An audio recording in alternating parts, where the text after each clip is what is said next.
Doctor engineer को आपस में लड़ते हुए देखें इस बात पे कि हाँ वो इंजीनियर मशीन बना रहा है, ठीक है, मैकेनिकल इंजीनियर गाड़ी बना रहा है, और डॉक्टर आके बोले कि नहीं ये पार्ट जो यहाँ लगाना तुम जो कर रहे हो वो गलत है, और डॉक्टर जब ऑपरेट कर रहा है तो इंजीनियर आके तो उसका काम है, ये इनका काम है, दोनों काम बटा हुआ है।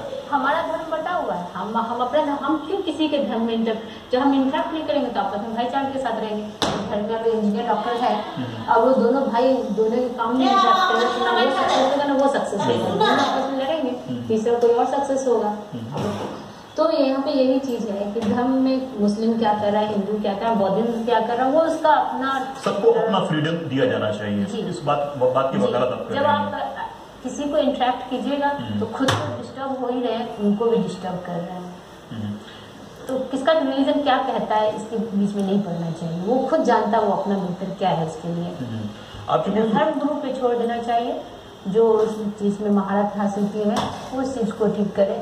प्रॉब्लम है अगर ये तो आस्था का सवाल है, धर्म का सवाल है, ये आपका ईश्वर से सीधा रास्ता जुड़ता है। तो आप जिनकी बातों पे एग्री कर रहे हैं कि धर्म गुरुओं पे छोड़ देना चाहिए इन बातों को, धर्म गुरु का मतलब सच में धर्म गुरु, अब कोई ढोंगी हो कोई अननॉलेजेबल हो, ये इनकी बात नहीं। जो एक्चुअली धर्म गुरु का मतलब जो नॉलेजेबल है उस धर्म के बारे में सही में जानकारी रखते हैं तो उनके छोड़ना चाहिए, उनके नहीं। यहाँ पर अल्लामा इकबाल का एक नज्म है नया चिवाला जी, जिसका पहली पंक्ति है कि सच कह दूं है ब्राह्मण गर तू बुरा न माने, तेरे सनम कदों के बुत हो गए पुराने, और वो फिर आ गया कि भाई का बाप थोड़े तेरे बताने।